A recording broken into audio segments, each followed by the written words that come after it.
The Duke of Pyrewood heard his wife called a beggar before he had got both boots through the door of the bridal salon. "Take your hands from her," Rothwell said, in a voice that stopped every needle in the room, and the tall attendant who had Nerissa by the elbow let go as though the sleeve had scalded her. They had put her out onto the wet step. That was the thing he would not afterwards be able to stop seeing. His wife of 3 weeks standing in the rain in Cramer Street with her bonnet ribbon dark with water, and her appointment card down in the gutter where somebody had let it fall. He bent and picked the card out of the puddle and read it, and the ink had not run enough to matter. "Your Grace." Madame Aubrey had come flying up the shop from the back with her spectacles pushed into her hair. "Your Grace, forgive us. I did not know you were expected. We have had a difficulty. A person came in off the street and my girls only." "Bring me the order book," said Rothwell. He did not raise his voice. He had learned a long while ago that a raised voice gives a room somewhere to put its fear. A quiet one leaves it nowhere at all.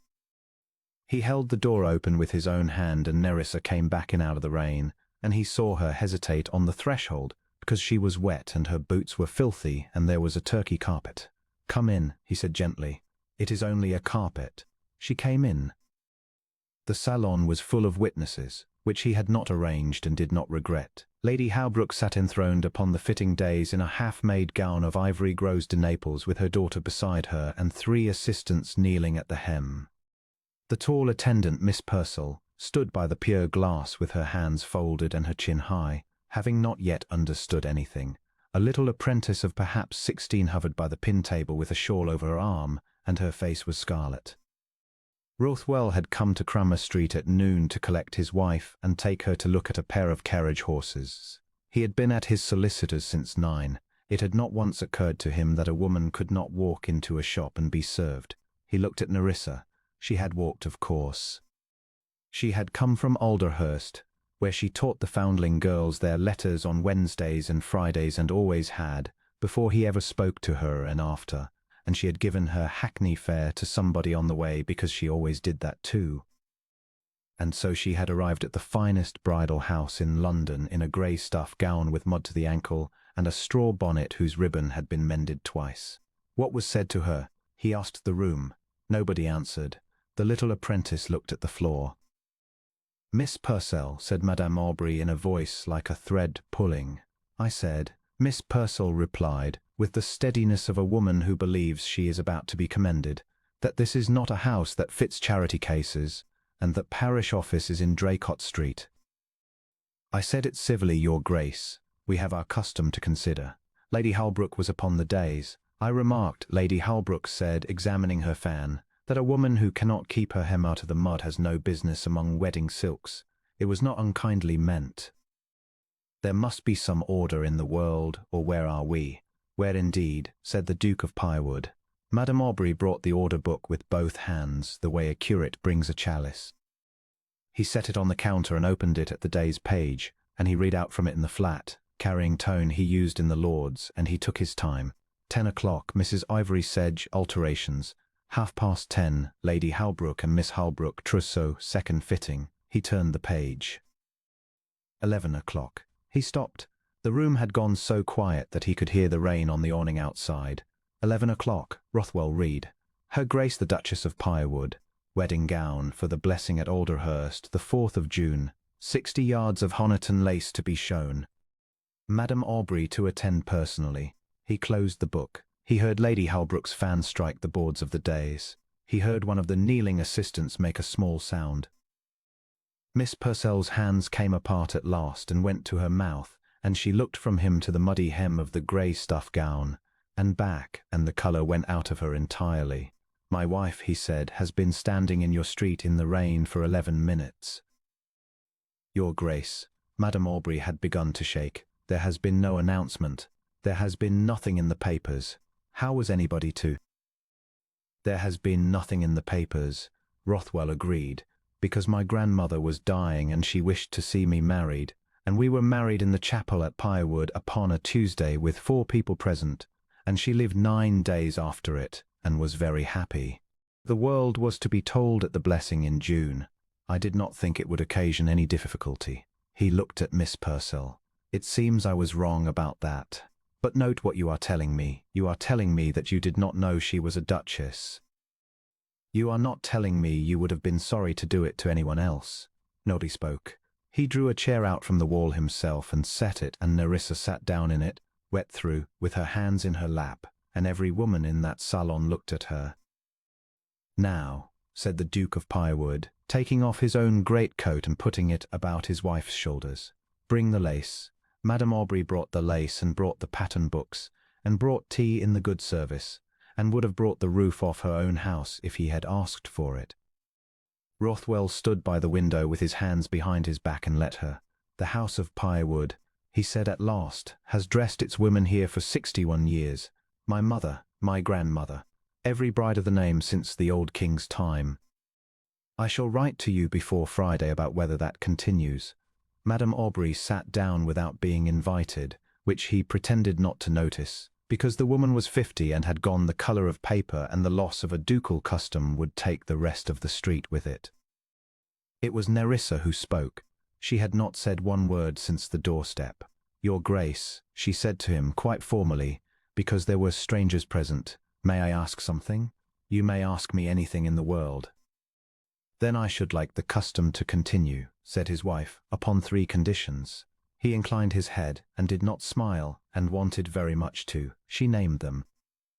That the apprentice by the pin-table, who had run for a chair when nobody told her to and had offered her own shawl in the doorway, be raised to the fitting room and paid it accordingly. Her name was Beskel, and she had a good hand with a needle, and no friends in the trade. That the girls of the Alderhurst Foundling School be fitted for their service gowns in that house at cost twice a year, in the front room and not the back, and that Miss Purcell keep her place. At that last one, Rothwell did turn his head. She has a mother in Bermondsey, Nerissa said. I heard her speak of her while I waited. Turning her off would only make another woman cold and hungry, and I have been both, and it did not improve my character. And the apology, he said. She may make it to me when she means it, said Nerissa, and not before. I would rather have it late than have it now. Miss Purcell, standing by the pier glass, put her hand out to the frame of it as though the floor had moved. In the carriage afterwards his wife was silent for a long while, and then she said, You need not have done all that, and he found he could not answer her at once. He had married her in a hurry because a dying old woman had wanted it, and he had told himself at the time that this was the reason. It was not. He had first seen Nerissa 2 winters before, in the yard at Alderhurst, carrying a sick girl in from the gate through sleet with her own cloak wrapped round the child and nothing round herself. And he had stood at his grandmother's carriage window and watched her do it, and had gone on thinking about it for 2 years. He had not known how to begin. He was a man of 38 with a great name and no conversation, and she was a schoolmistress with £11 a year, and every approach he could imagine sounded, when he rehearsed it, like an insult. I did not do it for the shop, he said.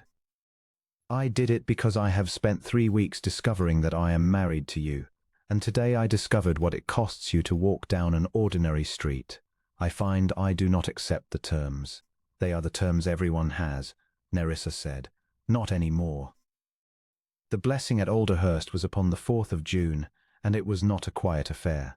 He had the church full. He had the foundling girls in the front pews on the left, in new gowns made in the front room of a house in Cranmer Street, and the tenants of 3 estates behind them, and the whole of the fashionable world crammed in on the right, having applied for cards in numbers that made his secretary despair.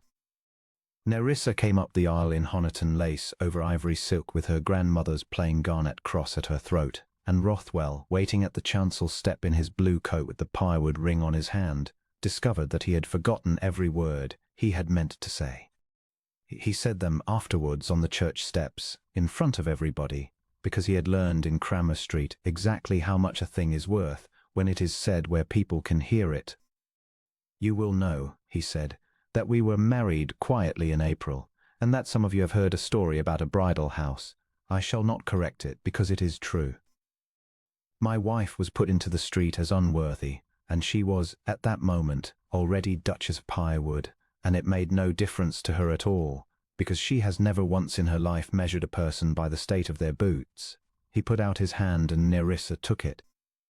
She teaches at the school behind you on Wednesdays and Fridays and will continue to. She has asked me to spare the woman who insulted her. I mention it so that nobody here mistakes gentleness for weakness, or supposes that my wife requires defending. She does not. But she has me, and I am not gentle, and I keep a very long memory.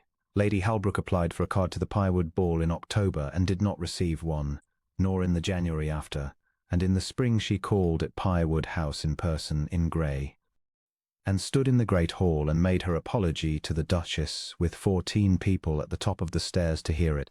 Rothwell watched from the gallery and said nothing whatever. He had not required it. The world had simply worked out on its own whose favour was worth having, which is the only kind of humbling that lasts. Nerissa forgave her within the minute, and asked after her daughter, and sent her away with a subscription list for the school, which Lady Halbrook headed with 50 guineas.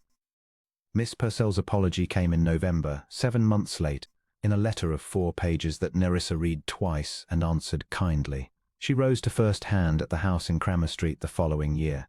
Beskell cut the christening gown. There is a portrait at Pyrewood, in the long gallery, that visitors always stop at. It is not the state portrait with the coronet and the ermine which hangs at the far end, and which nobody looks at twice. It is a small one, and it shows the Duchess in a plain grey stuff gown with her bonnet in her hand, and the hem of it, if you go close, is painted quite distinctly with mud. He had commissioned it himself, and he had told the painter exactly what he wanted. And when Nerissa laughed and asked him why on earth he should wish to remember that day, the Duke of Pyrewood took his wife's hand and turned it over and kissed the palm of it, and said that he did not wish to remember the day at all. "I wish to remember," he said, "that the finest woman in England once stood on a doorstep in the rain, and that I was fortunate enough to be walking up the street."